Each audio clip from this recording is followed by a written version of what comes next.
About to have some fun today.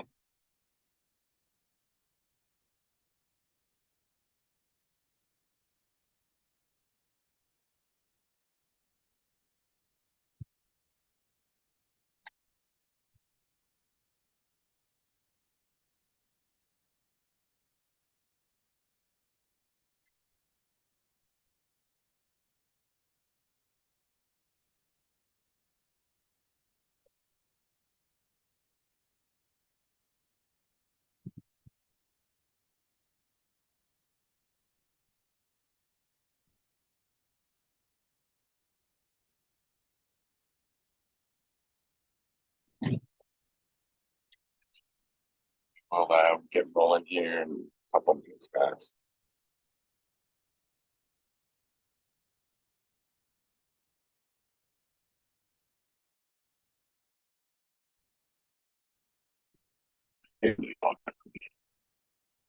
It's always funny to me on these general Zooms.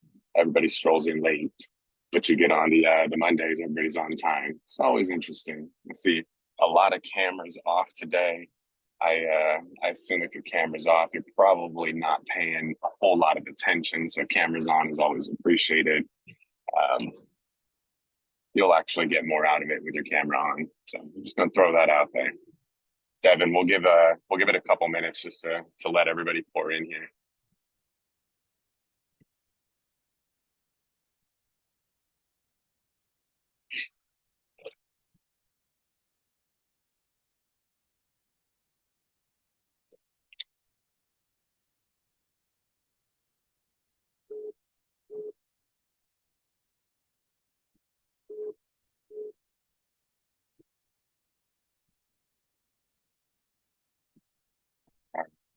30, climbing. I have a feeling we're gonna have 50 plus in here today.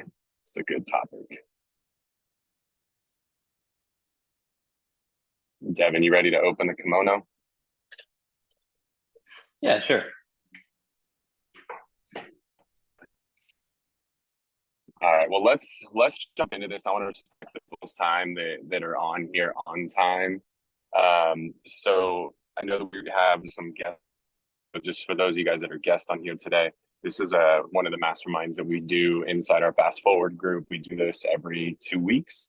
And everybody in this group is doing a minimum of $50 million in production or selling 100 plus units. So this is kind of like a higher level group with inside of our overall Fast Forward movement. There's about 300 people that hit that criteria within the group. And we do this mastermind every couple of weeks, get, 50, 100 people in here to kind of go deeper into some high level topics. And we usually open things up for what it is that people are dealing with, struggling with, choices they have to make, um, tough decisions in their business. And Devin brought up a topic to me. And when he brought it up, I immediately knew he's not the only one that's having this problem in his business. A lot of us are having this problem, but a lot of us just don't talk about it. We brush it under the rug. We try to pretend like it's not real or that it's just going to magically go away, or maybe we're embarrassed to talk about it. We don't want to let people know the truth. But the truth is, it has, I don't know if it's ever been harder to be profitable than it is today. There's, depending on where you're at in the country, I know here in San Diego, the number of transactions is down by 40% from the same time a year ago. And that's down 20% from the year before that. So compared to 2 years ago, there's 50% less transactions that are happening. At the same time, a lot of these lead vendors have realized that it's far more profitable for them to charge us referral fees on these deals as opposed to just taking our credit cards. And our cost per closing has shot through the roof to where we're paying 30, 35, 40+% on every single closing. So the amount of dollars coming in per deal is down. Simultaneously, the number of deals is down, and it's made it very difficult to be profitable. And so Devin brought up, that he's struggling with this. He's really, struggling to run a profitable team in this market. And I asked him if he was open to being vulnerable and sharing what he's got going on with the group. And he said he's willing to, and I love that about him. But I know as soon as I posted this topic in the group, there was a dozen people who said they're having the same problem. And so I appreciate you being the one that's willing to spark this Yeah, sure. conversation and I'll let you take it away and just be very open, honest, and Cool. I have a feeling you're going to realize you are far from alone, my friend. So go for it. Yes, thanks, Kyle. Yeah, appreciate it, everybody. Yeah, it's crazy. So 2 years ago and a year ago, when I was solo and we of course had a better market, I was netting north of 500K annually. And mostly it was just partly I was fully in production, not running the team. And so 2018, 19, 20, and 21, each year I was probably netting around $50,000 to $60,000 every month. And as we've grown the team, and now we've got 7 staff and agents, and we've also lost a lot of our high performing agents. We lost one that was like a 20 million producer. Nothing, we're still on great terms, but it was just she outgrew the team and wanted to produce more and keep more than 50-50. So last year, at the end of last year, we did a split change because we were having a lot of agents that were getting to be 3-4 years in the business, doing 10, 15, 20 million in volume. And they just said, look, it's not sustainable for me to make 350,000 and only keep 175 of it. Like, no matter how much value we as a team bring, like there is a point where it will factor in. And so we changed for our season agents. We changed it to be, they get 70-30 on their own deals. And then our provided leads, they still get 50-50. And we had 3 agents leave prior to that change. And then we haven't had anybody leave since we made that adjustment, which has been fantastic. And it's actually really helped us recruit more agents, because not that we have had a hard time recruiting, we've probably brought on 6 so far in the last 2 months, which is great, but it takes a while to get them up and running. So right now we're at 7 staff, 10 agents. I'm still in production, and we're only like we're nowhere near as profitable as we were last year, like not even close. So we've had a couple good months, like 200K months. And then we've also had 3 months in a row where we're behind 30 to 40,000. So like this year right now, we've done 300,000 gross to our company. And then we've probably spent about 250. So our overhead is just super high, and we're doing well now. We've got probably another 250,000 to the company pending GCI. But with those split changes, like we lost a pretty huge amount of our profit with the exchange of bringing on new agents that are also not in production quite yet. So I'm just curious, like how everybody's doing. Are your numbers around the same? Because like the biggest thing I don't want to do is I don't want to do layoffs. Just because I know that as we grow and add more agents, it's going to be helpful to have our full team ready and up and running and have the highway clear. But it's also like not that exciting. How many agents do you have? 11, 12. But a lot of them are newer. I could say something about this. Yeah. I find that when you're between 10 and like 15, 16 agents, I was not profitable. You need the same amount of staff to support 15 agents as 30 agents, I've found out. So I think the teams that are making money are like the small ones, where like the main team lead is in production. They have 3 or 4 agents with them. But I think even to that 10 to 15, like I wasn't making money. But now I got to 20 something and I'm going to get to 50. And so now all of a sudden I'm in the green a little bit more. Yeah, I feel that, because a lot of our team agents aren't in production because they're newer, or just, they'll do 5 to 8 deals, but they're not putting up 15, 20, 25 units. You just got to realize, so as the market shifts as a team lead, like the production per agent will go down. Like say our normal is 12 deals per agent. Right now, we're probably going to hit 8 a year. So I had to go get 50% more agents to do the same amount of business. So I don't know if anyone. No, I could totally see that. Yeah. And then that's been our big push too. Yeah. The thing that's keeping me afloat is my relationships with like title. Like I have a joint venture with a title company. I have a deal with my lender. I got to deal with my home warranty, my insurance guys. So it's like all those other businesses that I built off of my business that is also helping me. And then the other issue with only having 11 agents, if 1 or 2 leaves, it cripples you. So as John Sheplack says, keep fucking recruiting. Yeah. And I personally stopped hiring brand new agents for a little bit. I just needed a break. They don't make you money really quick. And if you're in a crunch where you're like, I need some money, I would go after people that are doing 4 to 12 deals a year. Those are usually the ones that I like to recruit to my team. So I don't know if that helps. That's good insight. But Thank I feel you. your pain. Last year was rough. Yeah. Yeah, John Sucks. Pugh, I know you, John Pugh, you're on here. Can you talk real quick? You literally have a Facebook group for what Lauren's talking about. Can you chime in on this real quick? Yeah, regarding messy middle. Yep. So basically, there's this very challenging part, and nobody on this call, real generals on this call, right? Once you get above around 50 million, you start to get to scale and you get more, you get an opportunity to get out of the curve. But for most people, they want to start a team because they think they're going to make more money. And what actually happens is you make less money. The second you start a team, you start to make less money than you were making as a sole proprietor, especially if you have like high value leverage. So if you can get like a great TC and showing partners and some of these other things, like that is very low cost, high value leverage. Where most people go wrong is they're like, oh, I'll get a buyer's agent. And they start giving away their leads and they start giving away 50 or 60 or 75%, because they're like, they want a team and they have all these like what I call fake teams, right? Where they have 7 or 8 agents. They're all on 25% splits, 20% splits. They're not getting, any real, there's no profit there, right? Because you only have one pie. And so when you start to give away more of that pie than what your expenses are, like you're giving away your money. And so now you're like, oh, cool, I'm not in production, but there's no profit. Your profitability drops to 0 or negative.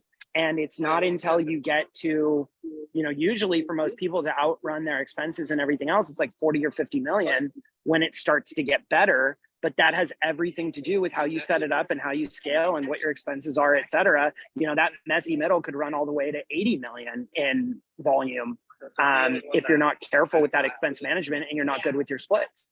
And so that's why the longer I've been around teams, and there's a big reason why I don't have my own team, but the longer I've been around teams, the more I've seen if you're not strict with that 50% or greater, you pretty much aren't going to be taking home any money, not any money of significance. And so then it's a question of like, how much GCI do you really want to produce to take home 200 grand? Because like, I'm pretty sure you could take home 200 grand a hell of a lot easier with a different structure. So what is your ancillary purpose of having a team, right? Is it a loss leader? Is it because you want to do flips? Is it because you want to do, rev share and you want to unlock levels? Like if there's not another reason and you're not making money somewhere else, like a lot of that is just vanity. And on it and feeding off that, like looking at who you're like the people you're using, like you have a marketing person, a videographer, an ops manager, a transaction coordinator. How many deals a year are you doing? Last year we did 112. This year we'll probably be somewhere around the same. I mean, I hate to say this, but I cut my TC because they were making 120 a year and you can't pay them that anymore. And I've been outsourcing to one. It saved me a bunch of money because it's 1099. I would probably cut your videographer. That seems kind of outlandish. You could, because I think you got to realize what can you cut here that you can outsource and not pay a full-time salary. You're paying you're literally for every admin you have, you close 10 deals a year. It's a lot. And can't your ops manager and your transaction coordinator be one or maybe not? And then what's the assistant, the recruiter? I don't understand the recruiter because you only have 11 agents. So I don't understand if that's a real role. And then I've also taught my agents to recruit to my team. So that's helped me. This month I have 3 started and they were all from within my team. I didn't need a recruiter. And then an editor. I just feel like you have a lot of time. Yeah, it was from when we were a lot larger. I mean, some of these are virtual. So like editor, assistant, and our transaction coordinator are all virtual. I want to say those cost us $1,800 a month for the 3 of them. But what does a videographer do? Can't you just pay per listing, hire a photographer per house and cut that role? Or is that are you making a ton of money by making videos? No, but we do produce a ton of content and he does do all the video shoots. Yeah. Are you in production? So yeah. Out of the 112 or 120 deals, how many were you? 30. sometimes we keep agents around to have agents around, and they cost us a lot of time, and time's money. So Right. it's just giving you ideas. I mean, No, of course. These are I have great. no idea. Yeah. I mean, fortunately, we're not like in the red, of course, but it's like, damn, it's nowhere near as much as it was 1, 2, 3 years ago. Yeah, and like, because you're right, I have an entirely another business that I don't even touch. Like, I'm there once a week, and that thing generates so much more profit than this, and I'm just like, damn. I love that this conversation's going, and I see the hands going up. This is going to get real good. No, this is great. Yeah, no, I know we're going to fill the full hour with this. So, Gletch, you're up. Yeah, I mean, I think I agree with Lauren on a lot of those things. And I'll just give you my numbers because I do think it's helpful just so we know where we're at. Like, so through January through April, we grossed 473 and net 81 out of that. So 17%, which I ran those numbers this morning. I was really surprised, much higher than I thought it would be. That's without EXP money. If you add the EXP money in there, the return's even higher. So I'm actually like happy with those numbers, but that's way lower than last year. So in 2 of those months we lost money. So I think, everyone's feeling it. I'm out of production entirely. But I think the reason I can pull that off is because I'm like savage about labor and overhead. Like we have almost all VAs. We have, at that volume, we have 3 US employees. So we have an admin in Arizona, an admin in California, and a TC/listing coordinator. So 3 admin total, and then a bunch of VAs, and they do all that. So I think you just got to be crazy about your labor. And I think I understand where you're coming from of like, well, when we grow, we're going to need these people. Now I got to go rehire. And I understand that perspective, but that can really get you in trouble. I mean, you're just losing money every month on a hope that will happen. And right. I did my numbers recently. I sat down with my guys because we lost money, I think 2-3 months in a row. It was like December, January, February, we lost money. I've been doing this long enough to where I don't lose my shit when that happens anymore. But after 3 months, it's like, okay, time to make some changes. And we just went through the P&L and line item to everything. And we cut so much stuff. And we're already really lean, but we got crazy. I mean, yeah, absolutely. We're laying people off, and I'm doing my best to find those people jobs. Like my VAs, I get jobs for because I'm good at training VAs. So it's not hard to get them new jobs. So I do my best to find new roles for those people, but you got to sharpen the golden scalpel, dude. And like, it's as hard as it is cutting people. That's a huge portion of most of our overhead. The other thing we did is I ran my numbers on how much money am I making from my agents, their business they bring in versus leads we generate. And I didn't even include Zillow because Zillow's margins are so garbage. So all I included was my good leads. And we make so much more money on the good leads, like the branded lead, repeat referrals, Sphere, branded stuff like Yelp, all that. That's where we make almost all our money. So said, okay, I don't want to spend a ton of time, money, and energy on all these agents who aren't really making us a lot of money. They're great, and I'm glad to have them, but I'm not going to sacrifice profitability for them. So I think the big picture principle is figure out where your money is really, really made. Well, first of all, know we're all in this, right? We're all struggling. But know where you really, really make your money, which is probably Sphere and branded leads. We'll go here. Prioritize those. And don't make sacrifices for other parts of your business in terms of labor costs and all that are not as profitable. And it's no fun. I mean, it is absolutely no fun making these cuts. There's a lot of stuff that was nice to have a year ago that is not critical. And so we just cut it. And now we're really on a nice path. We're actually gonna have a good year. I think the other thing to keep in mind is it's okay to have a bad quarter or even a bad half of a year, but that can only go on for so long, but it's okay that we're not going to probably make what we made in 2020. That's not the goal. Like the goal is have a good profitable year. I'm not going to kill myself to get to what we did in 2020. It's a down year. It's going to be a down year, but I'm not okay not making money. So, and I don't want all my ancillary services to float my company. Like the company needs to stand on its own period, no matter what. All the ancillary stuff is gravy on top. And yes, I have all that, and that makes it way more profitable. But I don't count that. That's got to be separate. So that's my thoughts on it. And I'm not perfect at it, but we have done a pretty good job running a real lean team. Cool. Thank you. No, thank you.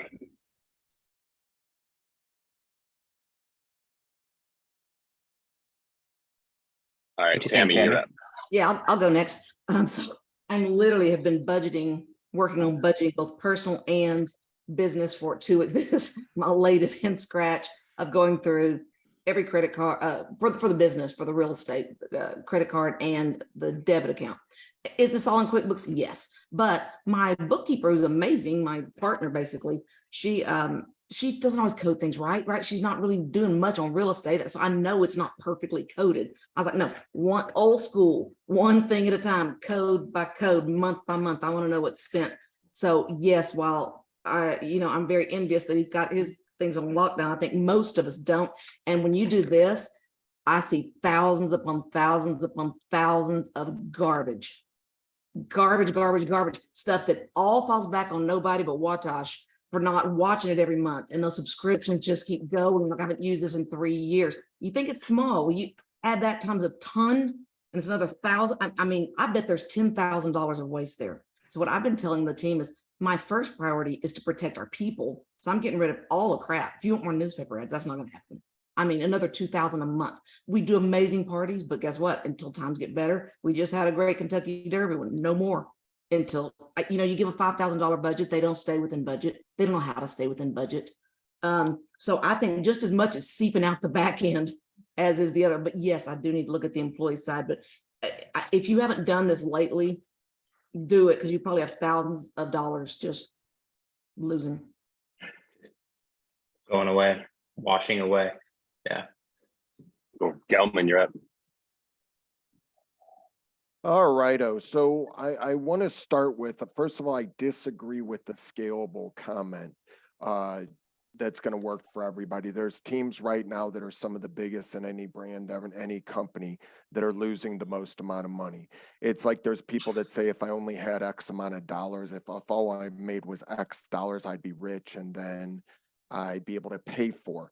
But the thing is, you would have a bigger house, a more expensive car. Most people would. Well, when you run a bigger team, you have more bills, and the ability to move the ship is a little bit different. So I do want to lead with that. I'm not suggesting that anybody should scale or shouldn't scale. I just don't want to minimize the fact that our overhead looks a lot different than a smaller team's overhead.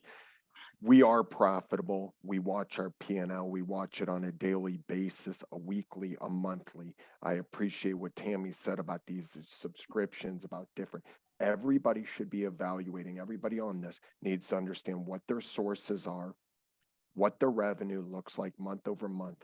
And then you start evaluating ROI. And you should all evaluate the ROI of not only your leads, but you should evaluate the ROI on your employees. Are these employees, are you getting a return on the dollar of your, somebody mentioned they eliminated a large operations manager position.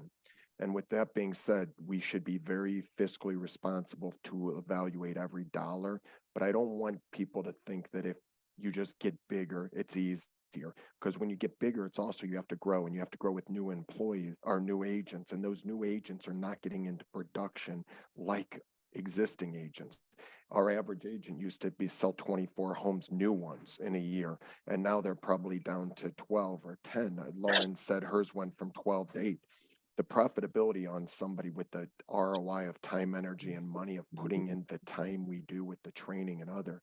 So I just wanted to at least be transparent on that as we all grow.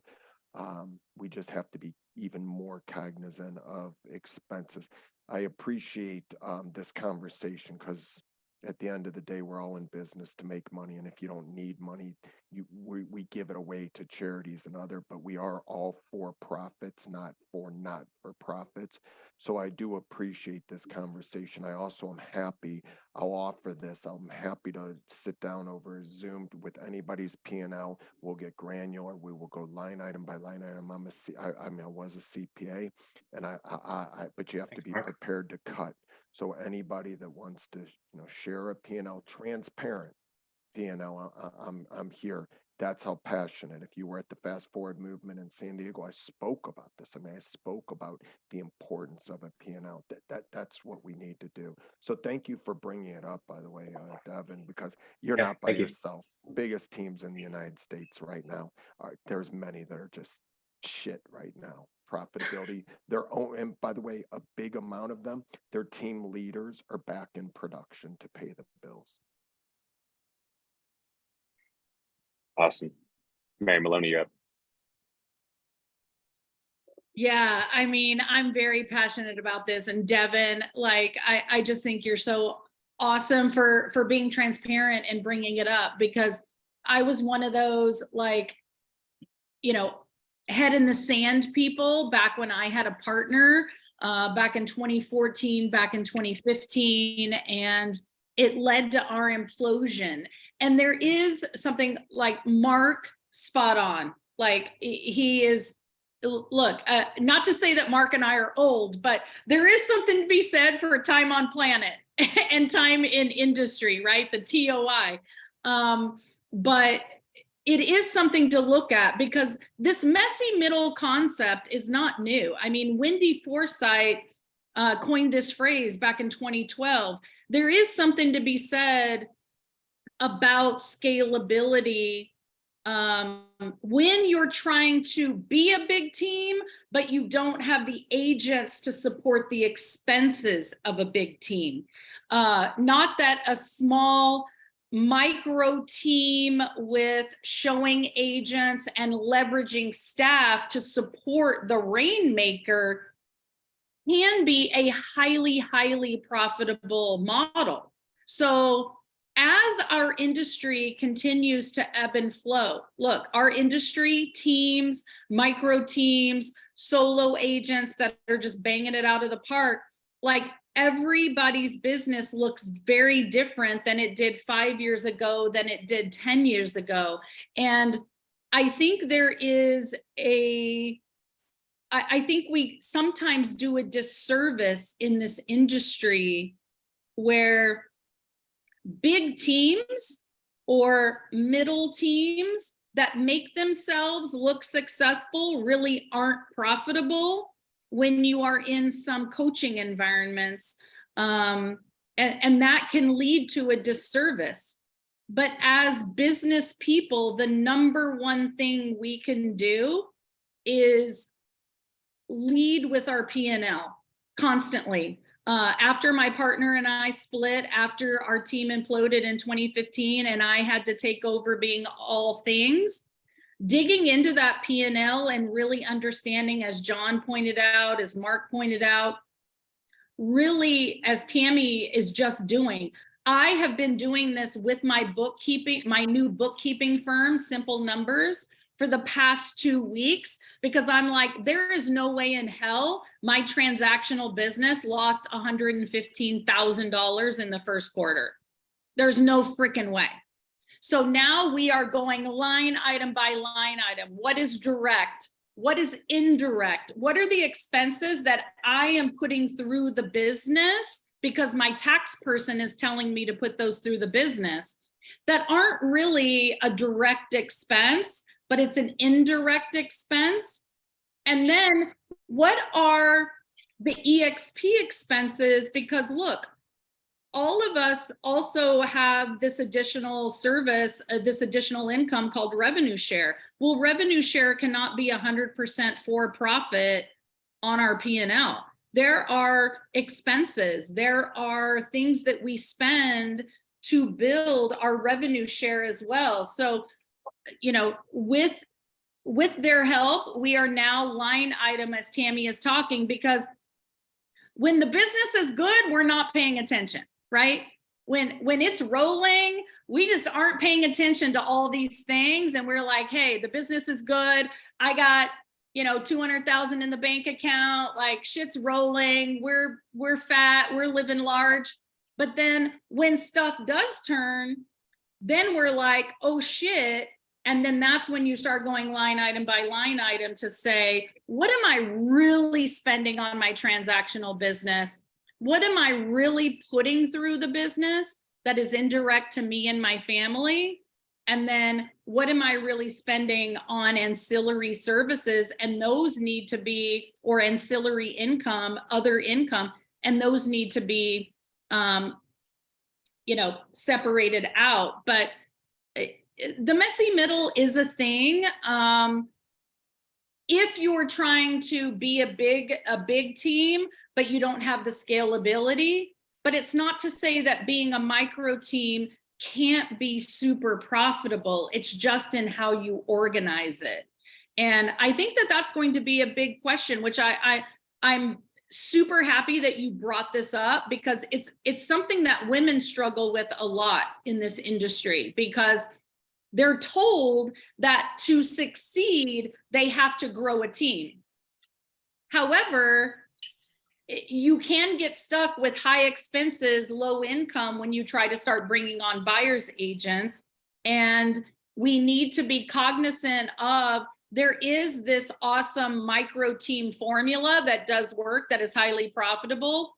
But if you want to be and grow a big team, yes, like you do have to scale, but it's all, as Mark said, based on your P&L, based on the ROI on your lead sources, based on expenses you have going out, income that you have coming in. And I only wish someone had this conversation with me sooner in my career. And I applaud you for bringing this up, because, you know, I think it's super important that everyone hears. So thank you. No, thank you, Mary. That's fantastic.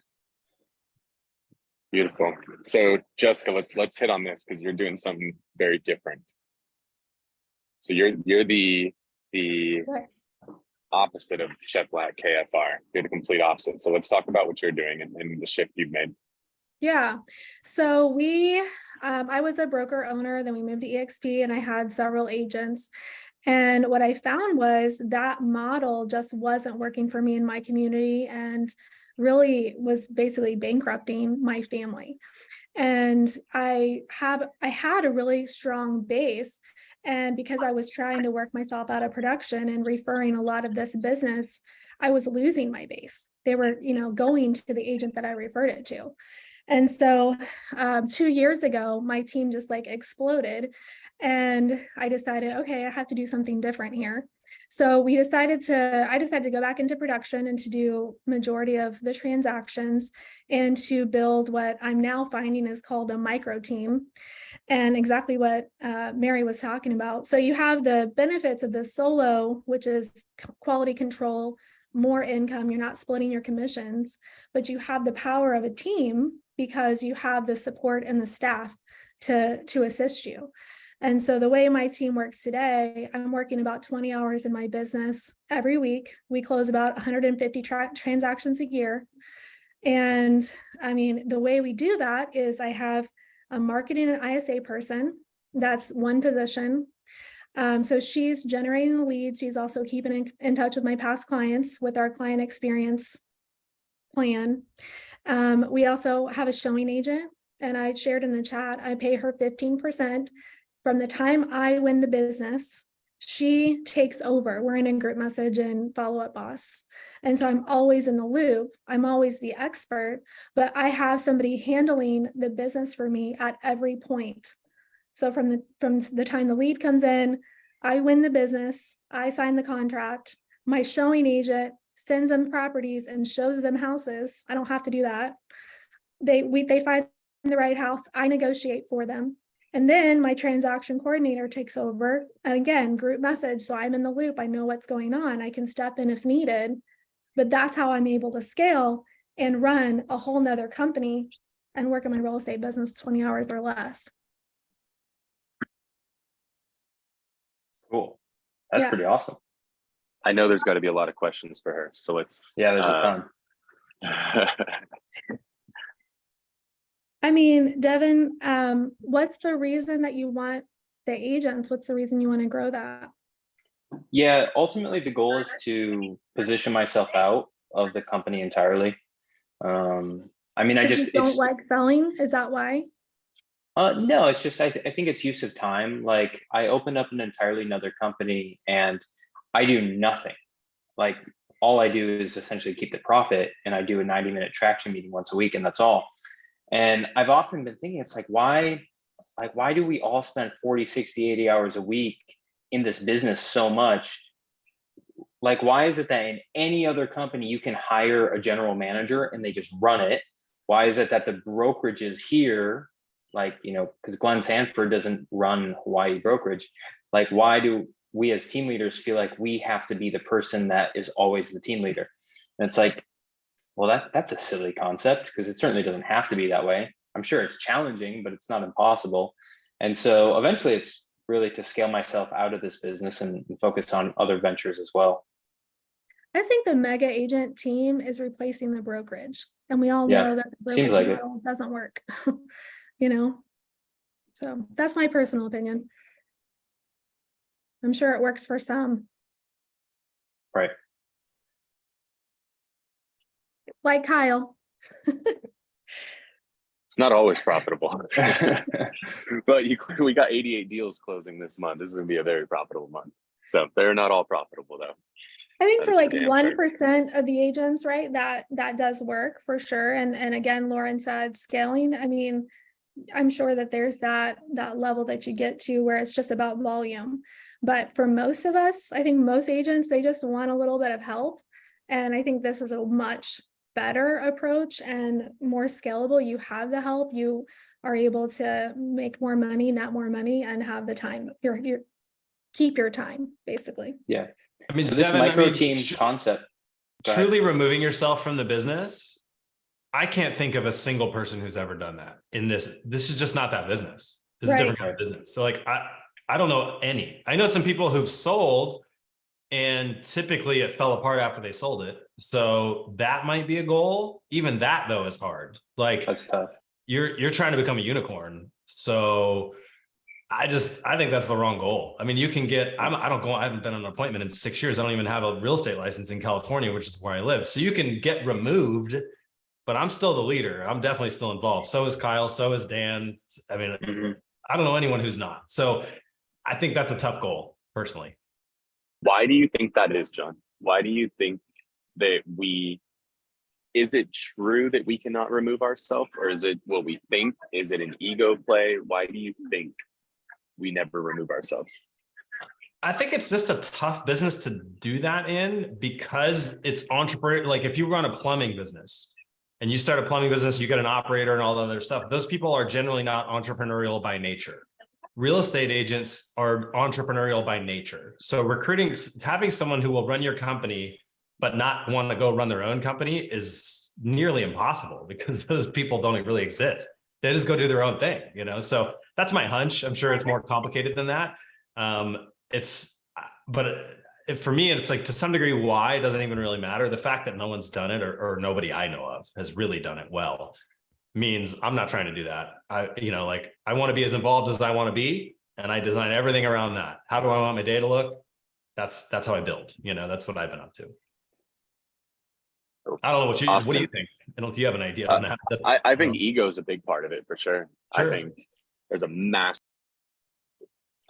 For most of us, our name's the one on the sign. Our name's the one on the brand. I think that there's absolutely a huge ego play.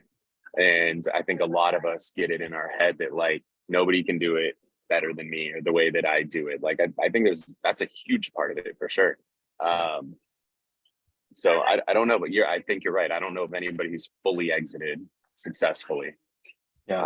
I think that's huge. And I think, a lot of us have built our companies on our backs. And and again, whether this is accurate or not, I think a lot of us think like, if I exit stage left, they're going to know I'm gone and they're going to leave. And whether or not that's true, I don't know. I know that I personally am doing everything in my freaking power to minimize my involvement and make sure that anything that I am involved with is one to many. I try to do absolutely nothing one-to-one, like unless I absolutely freaking have to. But I do everything one to many. And I'm just trying to think of the opportunities. If I'm gonna step in, the few hours that I do spend, forward facing in front of the agents, it's always one to many. So even if it's like deal doctoring, like I taught my agents to get out of the habit of like constantly, if they have questions about their deals, instead of just like posting them in Slack when they have the question, or calling me or calling somebody else every time they have a question, is we just built in office hours specifically for deal doctoring. And so we do it. I do it on every Monday morning. I still personally do it. And it's for literally the second we hang up with our normal Fast Forward Monday, I jumped into it and we go for 55 minutes. This is kind of crazy. We literally hit 100 agents this week. Shout out to John and Meyer for loading us up. So I have 100 agents on my team right now, which is insane. But there's probably 30 on there. Like 1/3 of the company is getting on that. And of those 30, there's maybe 5 that actually have a question. And what's cool about that is so that means there's 25 people that are getting onto that Zoom, that deal doctoring session, that don't have a question. They're just getting on there to hear the questions that other people have, because we've taught them that, like, look, whether you have a question or not, the questions that these 5 people have, you're going to have at some point. Why not have the answer before you get the question? So that when you do get the question, you already have the answer, and it's not a sticking point in the transaction for you. And so, like, I just personally, I obsess over every little thing. If I'm going to do it with the team, it's one to many, or I don't do it at all. I don't do any one-to-one lunches or any one-to-one meetings. It's one to many. And anything that's one-to-one, the team does for me. So I do everything I can to try to avoid that one-to-one stuff. And it's all one to many, which has helped a lot to allow me to do other ventures, which is one thing I do want to make sure that I get in here, because there's still a lot of great people lined up. But one point, this is something that we started at the beginning of this year, is you have to think about the opportunity. Like, if you're going to run this team, I agree with what John said, is you can't run this thing at a loss leader. Like, you can't run this at a loss and justify it because you're making money in other avenues. But you need to be very open to those other avenues. And I had somebody come to me toward the end of last year and was like, hey, I'm flipping houses. I'm doing well, but I want to do better. And you have this big ass team with a ton of agents. We went into my numbers, and I think the team went on somewhere around 500 or 600 listing appointments last year. Think about that, like a flipper, and we went on 500 or 600 listing appointments. Like, how many of those listing appointments did we go on that was a flip opportunity? But we maybe didn't think about it. We weren't conscious of it. We went on that listing appointment, and the seller was like, I don't want it to go on the MLS. And our agent was like, you're an idiot. Why do you not want it to go on the MLS? How do you expect to get top dollar if it doesn't go on the MLS? Because that's what a lot of your agents do right now. I'm not singling you out, Devin. I'm talking about the 80-something people on here. No, a lot of your too. agents right now, they go on an appointment and the seller says they don't want to go on the MLS. And now you're trained to immediately try to convince them to go on the MLS. That's a huge miss or a huge mistake, a huge opportunity. Understand, like Darren Hardy talks about this, everything makes sense if you have enough information. Everything makes sense if you have enough information. Like, do you know why they don't want to go on the MLS? Like, I sold a house up on that mountain right there. The guy didn't want to go on the MLS because he was running for state senator. He couldn't have it be public that he was running or selling his house while he was running for Senate. I've had people that are getting divorced that don't want anybody in the neighborhood to know until the moving truck pulls up. I've had hoarder houses. I've had all these situations, but a lot of our agents, we haven't trained them to think about the fact that, like, maybe there's a reason, right? If we have enough information, it makes sense why they don't want to go on the market. And so we brought a flipper in and partner with me, and we trained our agents to start being open to this conversation. They brought us 45 opportunities in the first month. 45 opportunities. Wow. Did we buy all 45? No, but at least we bought a few of those. And the first quarter alone, we generated $1 million in profit from this flipping division that we launched off the back of this sales team. Like, and Lauren, I know you've been running this for a while. I want to piggyback off that, you guys.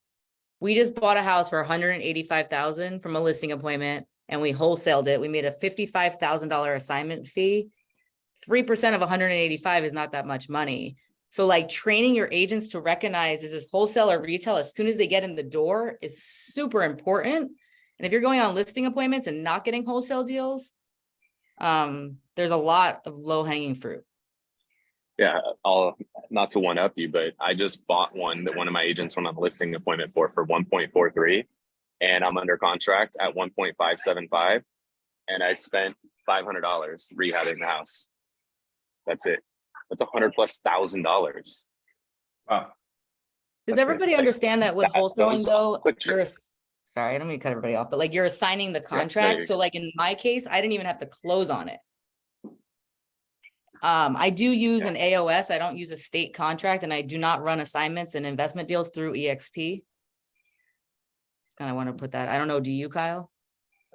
I try to not wholesale. I will buy wholesales all day long. But if it's anything, I'm going to close on it and then I'm going to go back on the market with it. Wholesaling gets a little bit sketchy as an agent. So there's a reason the majority of wholesalers don't have licenses. But I just want to throw that out there. Be conscious of these opportunities that are out there. Again, 100% agree. You need to be profitable on your core business, but you need to be very conscious of these opportunities that are out there, whether that's launching an escrow company, a title company, a mortgage company, a home warranty company, all these things. Like Devin, you were talking about events. Like we have a barbecue coming up that's going to cost, I don't know, $15,000. Like we will zero base that. Like vendors will pay 100% of that. Sometimes we forget about the fact that there's this big giant pie with a whole lot of slices on that pie, and we're getting, one or two slices of that pie, but there's another, 8 or 9 slices that go around to all these other people. They're getting a piece of it, and we're directing all of this business. We should be getting a piece of it, right? Just like Zillow's getting a piece of it, right? Zillow knows they have the leads, and they're like, well, hey, we can give these leads out, but let's get a piece of it. There's no reason you shouldn't be doing that same thing. And so be conscious of that too. Again, that you shouldn't justify losing money by having those things, but you should definitely be open to those things because there's so much freaking opportunity out there for those. That's awesome. Austin, Thank you. Austin, I believe you are next. Yeah, thanks, guys. Good segue, Kyle. I recently have been, well, Devin, first I want to say thanks for bringing this up, man. I've talked to multiple people that are in this call right now, and I am in very, very similar shoes that you're in right now, was about a month ago. And I think what I'm hearing a lot in what you're talking is there's a lot of emotion involved, right? I don't want to lay off people, or I'm hoping that we're going to grow and I want to have these people. So I hope when we get to this point, I don't have to rehire. There's a lot of emotion. There's a lot of hope and faith. And what I've learned is your numbers, your P&L is pretty black and white. And there's really two different things, two different documents that you should be looking at to make these decisions based off of.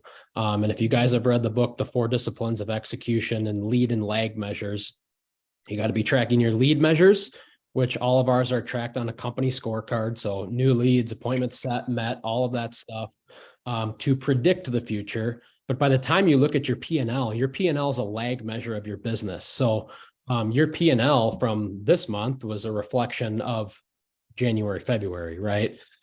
So I think strategically looking at those two things, Mary brought up a great point about making sure your P&L is set up correctly. And there's so many people that have their accountant or their CPA set up their P&L, and their CPA cares about one thing, is reducing your income so you pay as little taxes as possible. They do not help you make strategic business decisions.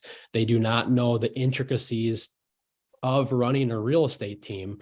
So I think working with a bookkeeper that knows the intricacies of a real estate team, setting your percentages of how much do you want your cost of sale to be, how much goes towards people, how much goes towards marketing, and how much goes towards overhead, and setting those percentages and actually operating your business based off. I think we're going to have a better next quarter, a better next year, or let's see if we can ride this out a little bit longer, but actually making business decisions based off of those percentages in your P&L. And I'm sure a lot of people here have read the book Profit First. I'm surprised it hasn't been talked about yet on this call, but man, that has been instrumental to maintaining a profit in my business and paying myself regularly, paying myself first. Anybody here who is struggling with profitability, I mean, having a good solid P&L to make decisions and implementing a cash management system like Profit First, those two things will absolutely change your life and change your business. But kind of a little bit my story, I won't talk too long, but like what Kyle said about evaluating other opportunities, this is something that I've been doing about a month ago. It's like, hey, something's not working. We've had 2-3 months where it was a loss, and then we do really good one month and then a loss for another month or two in a row. I mean, the past 6 months have been fairly rough. And about 90% of my time has spent growing my real estate business, operating my real estate business, leading my team, leading everything, right? It was taking 90% of my time. And I really looked at other areas and opportunities in my life. And I have built around a $10 million rental portfolio. I have a flipping business. My fiance and I are starting a bookkeeping business specifically for real estate teams and investors. There's other avenues in my life that I looked at that if I was able to dedicate more of my time in those areas, I could substantially increase the profitability of my life, of me, of all of the opportunities. So recently made a switch in my real estate team. We were a very high value model, provided a lot of leads, a lot of support, a lot of marketing, the whole nine to our agents. But we recently switched to more of an indie model. So I cut all of our lead generation. We're doing some branding. We'll do some events and stuff like that, but I completely cut all of our online lead generation. We changed the splits for team agents to 65-35 for SOI and agent prospected business. And then any business that comes through the team will be our standard 55-45 team splits. But I mean, kind of my outlook for me in making that decision is I can sell 10 to 20 houses a year myself with very little amount of my time, very little stress, very little overhead. I can help lead the agents on my team and help them take more ownership over their business versus me just spoon feeding them business. Help them take more ownership over their business, spend more of my time in flipping, more of my time in building my rental portfolio and bookkeeping. And it was just kind of a come to Jesus moment for me in the past month. So thank you for bringing this up, Devin. I'll put it out there as well. Like Mark said, if anybody wants to sit down and look at your P&L, I have been obsessing over financials and P&L now for about a year and a half. And that's one of the main reasons we started this bookkeeping business, because there's so many people, especially real estate teams, that don't understand it. So I'll put it out there as well. If anybody wants an objective third-party opinion to look at it, more than happy to. Well, one thing I want to throw out there is P&Ls, comparing P&Ls with other people's, so freaking dangerous because there's so many ways to run a P&L. What I've found is some people, they look at their P&L includes the total revenue generated pre-split, before referral fees, before money goes out to their agents. That's where some people's P&L starts. Other people's P&L starts at the total dollars that came into the company. Like already we're starting in two drastically different places. Like, let's figure out where are we starting first off. Are we talking about total revenue that came in, or total revenue generated, or total revenue that hit the bank account, right? Like, where are we going there? We need to look at, are we considering the referral fees to like a Zillow? Are we considering that a cost of goods sold, or are we throwing that out and not even counting that? We're only counting the dollars after that. We have to factor in, are we taking a salary? If we are taking a salary, what is that salary? Because my salary is a certain number because it's what I would need it to be for my defined benefits plan. Is that what the salary should be? Is that what it would cost to replace me? I don't know. Maybe not. Maybe you're taking the lowest salary possible so you can pass through as much money as possible, whereas I'm taking a really high salary so I can put more money into my DB. Like, huge difference there. Then I've talked to some people who take no salary. Then I've talked to people who take a salary, but if you ask them what their profitability is, they add their salary back into the equation. Like, then it's, are they producing? Or if they're producing, are they putting themselves on a split, or are they counting 100% of the money they generate as profit? Like, there's so many freaking variables when it comes to P&Ls. Just be very, very careful to make sure you're comparing apples to apples if you are comparing P&Ls, because comparison is the shit thief of enjoyment or some shit. You guys know what I mean. Just be careful comparing. If you don't make sure that you guys are using the same P&L structure, you could think that you're making significantly more money than you really are, or less money than somebody else. Like, it could be a huge problem. So just, I want to put that disclaimer out there. That's when I've seen people just be all over the place on how they run their P&Ls. And I don't know that there necessarily is a right or wrong. You just got to make sure that you're comparing apples to apples when it comes to P&Ls. just finish these last few in order. Danny Gould, you're up. Yeah, Devin, thanks for bringing this up, dude. Because I think a lot of us are really, obviously, clearly like going through a similar thing, including myself. So this is something that I've had conversations with my coach about. I've had conversations with, some of the people on this call about. And I think that a couple things. Number one, this type of environment is going to force a lot of us to reevaluate why we're doing what we're doing, specifically like why we're building these teams, and I think what you'll find is like, just based on what who I'm talking to and what I'm hearing, is that like some people are going to choose to like scale back. Some people are going to choose to, figure it out. And I don't think that there's like a right or wrong answer, but I've been thinking this for a long time, and that is that, teams are basically the new brokerage, right? Like when you think about like the leverage that we can provide, like I feel like that's what brokerage used to provide for agents back in the day, and history tends to repeat itself, so like brokerages don't make money. And like, I think the consistent thing that we're all hearing right now is that the people who are running teams successfully on this call are making the majority of their money through ancillary services, much like brokerages do now. They make it through title, they make it through escrow. And so I don't think it's a coincidence that like a lot of the people who are doing well right now are the ones talking about doing JVs with title and mortgage and all that stuff, like a few years back, right? When we were still trying to figure out like, how to create more lead opportunities for our agents there, so now like we're in this place where if you like, I'm not there yet, and it sounds like you're not either. So it's like,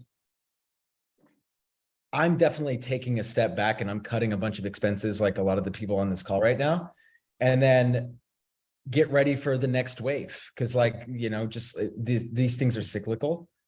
And I think that holding on to people for like being positioned for growth, like if you can do that, then like great. But I think what Austin said is very true. It's like, hey, like I'm kind of done running my business off of emotion, right? And how I feel. And I've had to make some tough choices.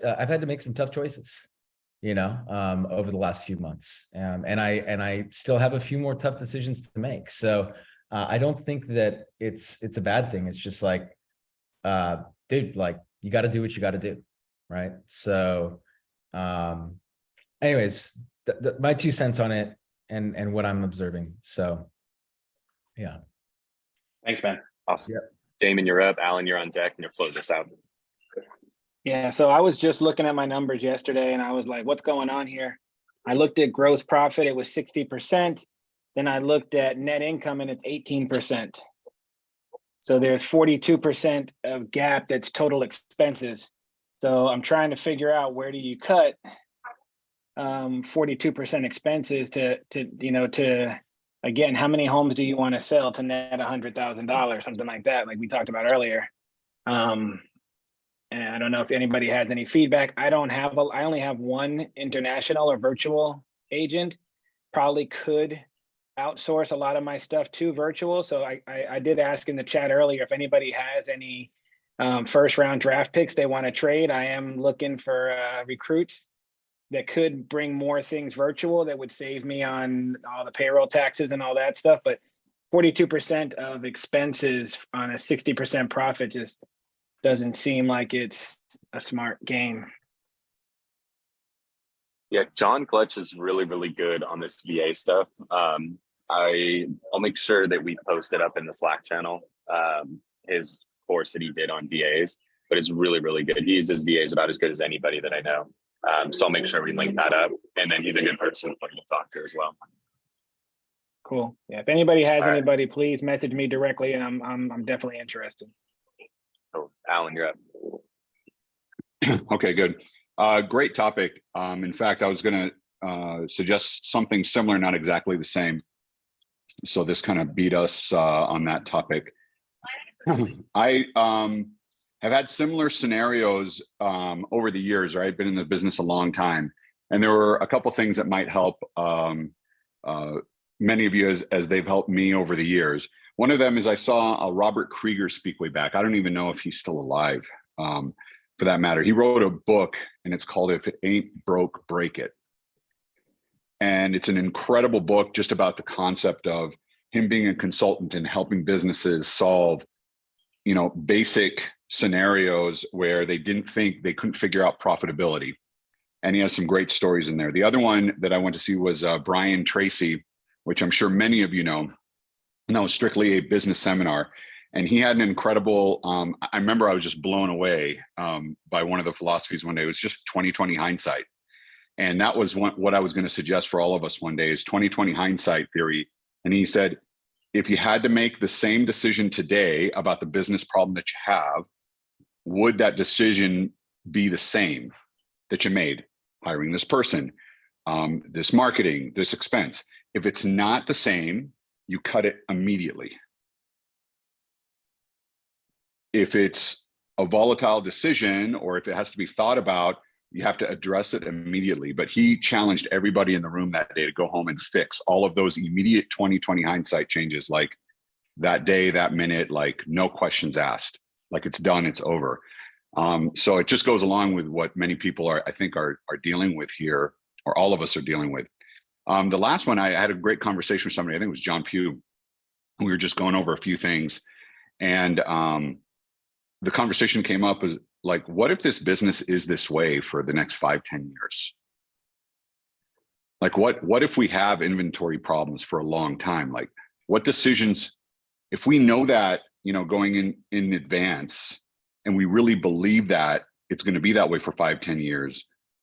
So versus being in this hopeful place, what decisions are we going to make today to try and align and change and maneuver and guide our businesses down the right path to get ready for that kind of direction? Because it could be a very good opportunity as well, right? If that is the case, that the industry is going to continue to change drastically.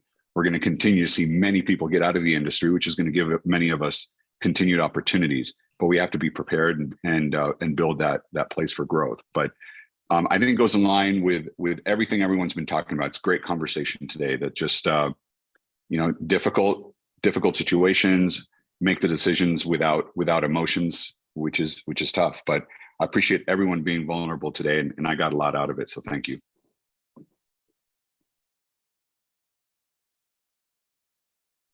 I know I said you were last, but I see Jen's got her hand up, and Jen's a rock star. So Jen, you're closing us out. Thank you, Kyle. I had a burning desire. I know you said Alan was last, but I figured I'd raise my hand and see if you call on me. I just wanted to pay forward some coaching that I got in my early days when I first had the opportunity to be growing expansion. And my financial coach taught us that, and a lot in this call, we've talked so much about the cutting of expenses and the awareness of our numbers and all of the things that we need to do to be able to adjust to the market cycle we're in now. And at the same time, you can only underexpense your business so much before you actually start to sacrifice the things that are going to generate the revenue that you need to generate. And for most of us, there does reach this point where, like, once you cut and squeeze so much, like you can squeeze as much lemonade as you can get of the lemon and you can turn it into orange juice, but at some point there's no more juice left. So when you get there, like, how much energy are you going to balance between the fact that your business numerically, because it is a numbers game, and leadership, the language of leadership is numbers. So numerically, there is going to reach a point for everyone where you know there's going to be an expense that you're going to have to cover through the agents that you have working for you. And a lot of us don't necessarily pay attention to the company dollar number. We're looking at GCI, and then we're looking at the numbers in the rear view versus looking at them in real time and starting to understand what the net income that you're going to receive in the business and how much per agent that you're going to receive. So if you take the time to, like, learn your numbers deep enough to realize that there is this number that you're going to expense it down to, but you need to have probably equal, if not greater, energy on how many agents you need to grow the business to have the profitability you need, more than how much energy you're spending on who's the next person you're going to fire. Because ultimately, if you're deep in this enough that you're doing it this far, into the business and growing it, you're going to want to figure out how to create enough revenue to hit that hockey puck, because not all profit is created equal either. If it takes you $75,000 to run your real estate team, the first $75,000 gets you nowhere. The next $75,000 gets you $75,000 in profit. So a lot of us, because we're not looking at our numbers close enough, we really don't know the agent count we need to hit that economy of scale and have the profit number we want. So if you're not looking at your company dollar, or if you're not looking at the numbers in this way to be able to, analyze the revenue versus the expenses, hopefully that's some feedback, because if you just keep staring at how do you cut and you don't grow to the number you need, sometimes it's too late to be able to catch what you need to. Beautiful. Fantastic. Well, Cool. Thank you, Jen. this was Devin, I appreciate you being the one willing to get this conversation started. There's a lot of value today. I appreciate so many people chiming in and sharing a lot of experiences, and everybody being vulnerable and being very honest today. This was valuable. I know there's some guests on here today. Hopefully you guys got some value out of it as well. That's a wrap on today. We'll see you guys in a couple weeks. Also, we're going to start rolling out a whole new calendar of events, so stay tuned for that. We'll roll that out this Monday, which includes a kind of a messy middle mastermind, as we're talking about here, called Lieutenants, and we got a lot of fun stuff rolling out. So we'll keep you guys updated on that Monday. And if you're a guest today, if you want more of this stuff, reach out to whoever it was that invited you on here. This is what we do every couple weeks. Later, guys.